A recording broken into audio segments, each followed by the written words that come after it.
Hey, folks, my guest today is Nitesh Nandi. He's the CTO and co-founder of Hyber, a help desk built for Google Workspace. He has been driving the product and technology vision of Hyber and has scaled the platform right from the first customer to thousands of customers who use the product now today.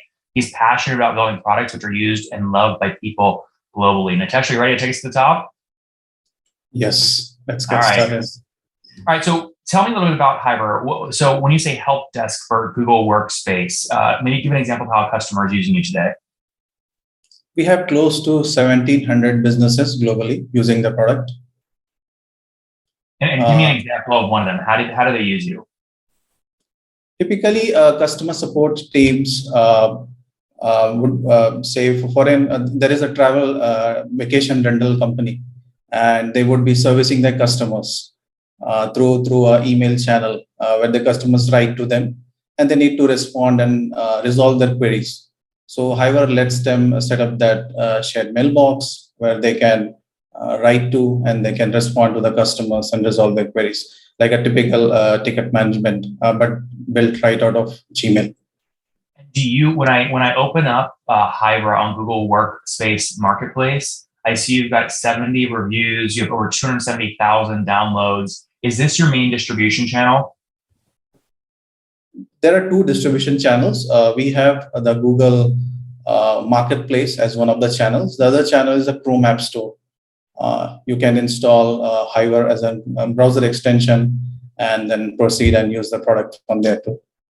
And how many signups are you getting per month from these two sources We get close to around 300 to 400 signups. per month? Yeah. And that's free or paid?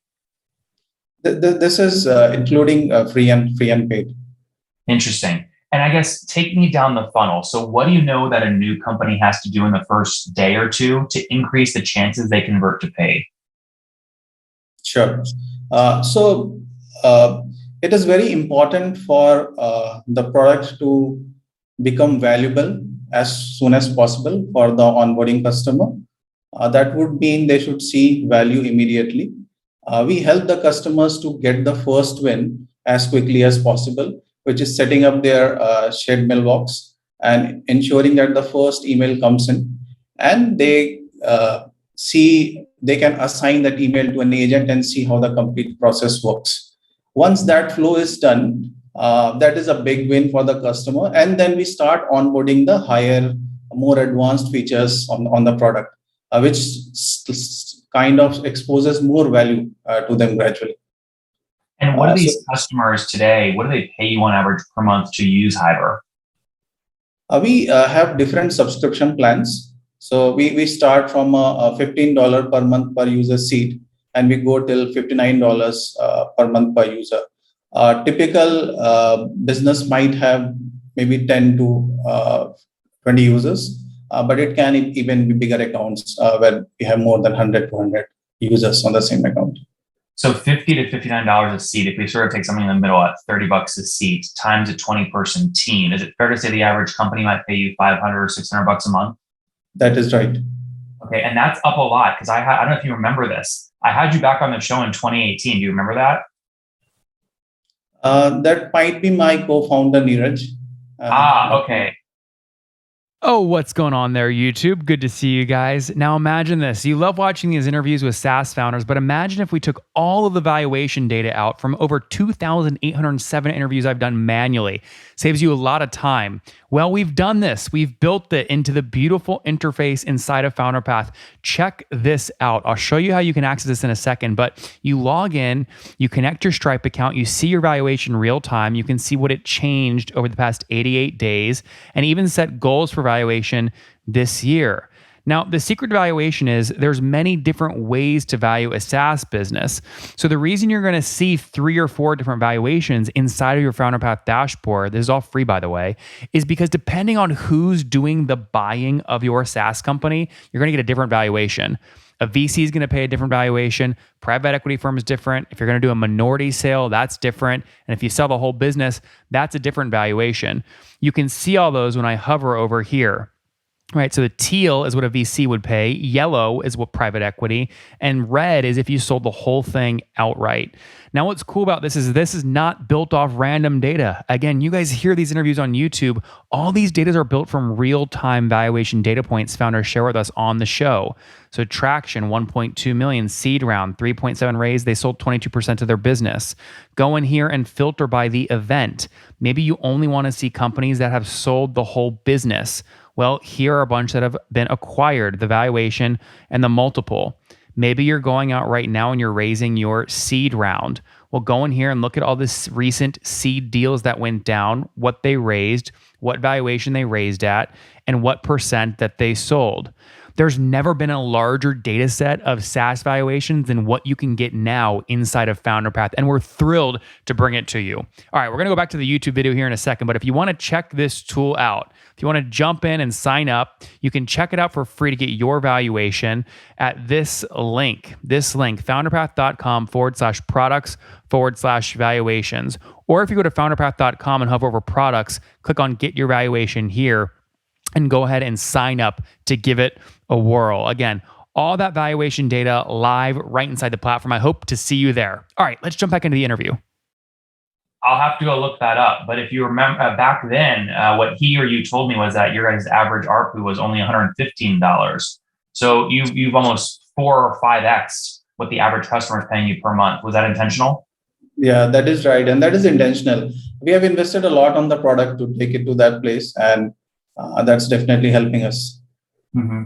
Now, 1,700 paying customers at $500 a month would mean you're doing about $850,000 a month in revenue. Is that about right? It's more or less in the same ballpark. Okay. Do you think you can cross that this year, $850,000 a month by December? Yeah, we should be able to. Okay. And how are you funding the business? Did you decide to bootstrap or raise capital? We have raised capital recently, earlier this year. But we are fairly independent in how we operate. All the money that we are raising is going into funneling our marketing efforts. Mm-hmm. And help me understand what that raise looked like. How much did you decide to raise? We raised 22 million in the last round. Mm-hmm. And that was your Series B? Yeah, that's right. And why did you need the capital? Obviously, you have to, you give up equity, there's dilution there. Why take on another investor? Because there is an opportunity to grow faster. And for that, we need money, capital. So there is a big market out there. We have a very good product market fit, something that customer loves. There is a huge opportunity to grow faster. And this is the reason we went ahead raising more money. And tell me what that opportunity is. You mentioned pouring money into marketing and sales. So do you know what it costs you to get a new $500 a month customer? Yes. So you see, the whole idea is to move the complete funnel faster. That would mean you need more number of leads entering the funnel per unit time, per unit month. So we wanted to have more leads entering the funnel every month on month.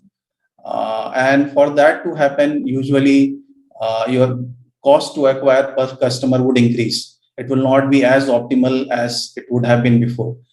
Because you are competing on the same AdWords, same keywords, bidding on the same words. So you would need more money if you want to increase the number of leads entering the funnel. And that was the whole idea, that we need to increase the budget, push harder there, and get things moving. But paint that strategy for me. So you have 20 million extra dollars. Where are you going to spend? Is it Facebook ads, LinkedIn ads, Google ads? Where are you going to spend it?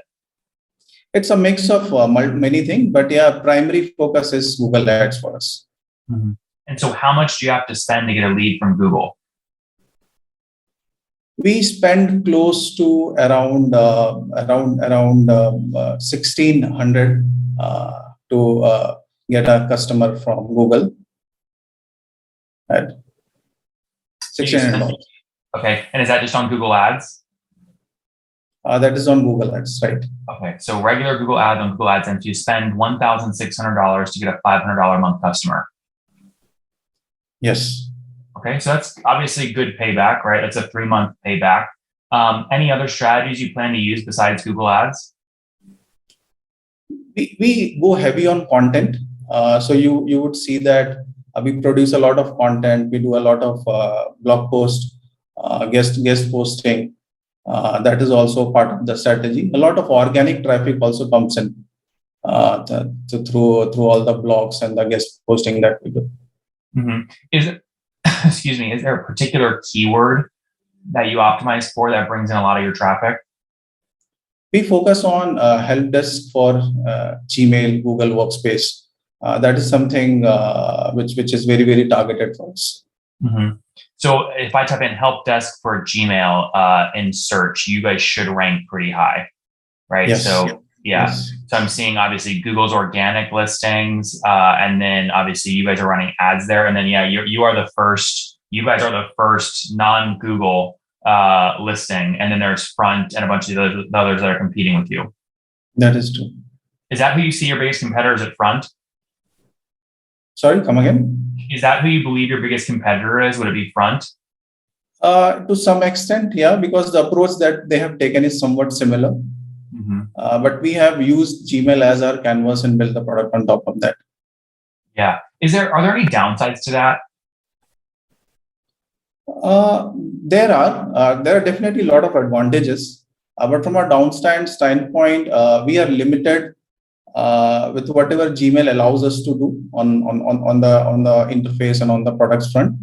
But we have to be very, very creative in solving the same problems that might be much easier for Front to solve. But this also gives us a lot of advantage on what is already pre-built on top of Gmail. We don't have to reinvent the wheel there.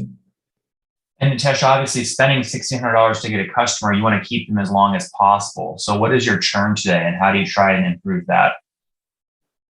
Our churn is pretty good. We have close to around -2% net MRR churn at this point of time. What we do is we try to keep and ensure that customer is engaged on the product very, very well. Wherever we see the usage dropping off, which we keep tracking throughout the product, we get in touch with them and then try to see what is happening and try to retain them. So we do this directly from the product as well as a team which tries to keep track of the activity of a customer. That makes a lot of sense. Now, again, you guys, and you're right, by the way, it was your co-founder I had on in 2018, Niraj, right? Yes, that is right. Yeah, I had him on. He gave a great episode. He said back then, you guys were just breaking, this is 2018, about a $1.5 million sort of run rate. If I look at your numbers today, 1,700 customers, we already talked about this, 800-ish thousand a month. I mean, it sounds like you guys can break sort of 10 million run rate this year. Why did, when you go out and raise 22 million bucks, you raised it from K1, which is a private equity firm. They're known for being pretty founder friendly, meaning if you guys wanted to take secondary, you could. Did you guys take any secondary? No, we didn't. So all the 22 million went on the balance sheet. Yeah, more or less. That is why did you make that decision? Why not try and ask for a secondary and get early liquidity for you and some early employees? We had a very small secondary, but because the number was so small, it's literally negligible. So we wanted all the capital to go into the company, and that was the primary reason. Small? You mean like under $1 million? Yeah, that is true. Very, very small. Well, you guys, what's impressing about your story is you've been very capital efficient. You raised a 4 million Series A back in 2018 to scale up past 5 million in ARR. And then you raised 4 million in debt last year to buy some runway. Explain to me why you made that decision. What was it like raising debt and how did you use it? See, we wanted to have some money to do some experiments that we wanted to show before we go for Series B. And we got those debt for very, very good terms. Right, and we decided on picking that up, using that to funnel our marketing, show some good progress before we go for Series B. So that worked out for us very, very well. And I think it was a good call at that point of time. You say very, very good terms. For an entrepreneur listening right now, considering doing the same thing, what terms would you consider very, very good for debt? I would say first it's like a pool of money, and you get charged for only the money you end up using, and not the complete pool. So that definitely helps. And any interest rate which might be say under 10%, right? That I think is fairly reasonable from a debt standpoint. Very, very cool. All right. So that makes a lot of sense. You're now scaling now. If you're doing, just help us understand growth a little bit. If you're doing about, 800,000 bucks a month today in revenue, do you remember what you were doing exactly 1 year ago? We were we have nearly doubled how we were 1 year back. Oh, wow. So you were doing like 300 or $400,000 a month a year ago. Yes, that is right. Wow. Okay. That's incredible growth. Did most of that growth come from expanding current customers, getting them to buy more seats, or was it adding new companies altogether? It's combination of both. For us, the expansion is a big lever, and that adds to a significant growth out of the complete growth that we get. Amazing. Well, look, you guys are building this very efficiently. Most folks, when they're raising a Series B, are selling about 10% of their business. Is that about how much you guys sold? Somewhat in that ballpark. Did you feel like it was a fair valuation? Yeah, very much, very much. Okay. So just for context, if you sold 10%, it would be something like $180 million pre-money, $200 million post-money, something like that. Around that ballpark. And why did that feel fair to you at the time? Obviously, today markets are crashing, right? Public stocks are crashing, everything's crashing. So you closed at the perfect time. See, one of the reasons where we liked talking to K1, and we thought they would add a lot of value when they come on board. And especially the markets we were operating in, particularly we are based out of India, the complete team. So we thought that was a fair valuation, and the type of team we are bringing on board, that would be very helpful to help the business propel forward. Yep. And how many folks today are on the team full time? We have close to around 120 folks at this point of time. 120. Wow. And how many engineers? Close to 45. Now, Nitesh, have you been able to hire all of those engineers in India? More or less. We have a couple of folks who works from outside India, but yeah, most of them are from India. Which city? Bangalore, Chennai, Pune? Post-COVID, we started hiring all over India. But yeah, still the primary workforce is based out of Bangalore. Bangalore. Okay. I feel like that's where all the SaaS companies are. Bangalore, Bangalore, Bangalore, huh? That is true. All right. Good stuff. What a great story. Let's wrap up here with the famous five. Number one, what's the last book that you read? It's a book called Soul of Money. So it talks about how you can what is the purpose of money, and how should you think about utilizing money for your growth. Number two, is there a CEO you're following or studying? Not really. Okay. Number three, what's your favorite online tool for building Hiver besides your own? Retool is a good tool that we use very, very commonly in the product teams. Number four, how many hours of sleep do you get every night? I think I get pretty good, probably 6 to 7 hours sleep, maybe. Okay, that's pretty good. And what's your situation? Married, single, kids? Married. Any kids? None. Without Okay. kids. And how old are you, Nitesh? I am 38. 38. Last question. What's something you wish you knew when you were 20? That's an interesting question. I think I was not experimenting too much, being very, very scared about failures, right? And probably I should have experimented more when I was in 20s. So probably this is what I'll tell if I meet myself when I was 20 years. Guys, experiment more. Hiver HQ launched back in 2011, broke $1 million run rate in 2018, broke a $4 million run rate last year, and this year on track to break a $10 million run rate, growing nicely. 1,700 teams are using them to do support and help desks right inside of Gmail. That's their number one go-to-market. Chrome extension and Google Workspace Marketplace. They just raised a 22 million Series B, sold around 10% of the business, 120 on the team as they look to scale, 102% net dollar retention. So it's a sticky tool as they look to continue to build and grow and double down on marketing and sales. Nitesh, thanks for taking us to the top. Thank you, Nathan. Thanks for your time. One more thing before you go. We have a brand new show every Thursday at 1 p.m. Central. It's called Shark Tank for SaaS. We call it Deal or Bust. One founder comes on, 3 hungry buyers, they try and do a deal live, and the founder shares back-end dashboards, their expenses, their revenue, ARPU, CAC, LTV, you name it, they share it. And the buyers try and make a deal live. It is fun to watch every Thursday, 1 p.m. Central. Additionally, remember, these recorded founder interviews go live. We release them here on YouTube every day at 2 p.m. Central. To make sure you don't miss any of that, make sure you click the subscribe button below here on YouTube, the big red button, and then click the little bell notification to make sure you get notifications when we do go live. I wouldn't want you to miss breaking news in the SaaS world, whether it's an acquisition, a big fundraise, a big sale, a big profitability statement, or something else. I don't want you to miss it. Additionally, if you want to take this conversation deeper and further, we have by far the largest private Slack community for B2B SaaS founders. You want to get in there. We've probably talked about your tool if you're running a company or your firm if you're investing. You can go in there and quickly search and see what people are saying. Sign up for that at nathanlatka.com/Slack. In the meantime, I'm hanging out with you here on YouTube. I'll be in the comments for the next 30 minutes. Feel free to let me know what you thought about this episode. And if you enjoyed it, click the thumbs up. We get a lot of haters that are mad at how aggressive I am on these shows, but I do it so that we can all learn. We have to counter those people. We got to push them away. Click the thumbs up below to counter them and know that I appreciate your guys' support. All right, I'll be in the comments. See ya.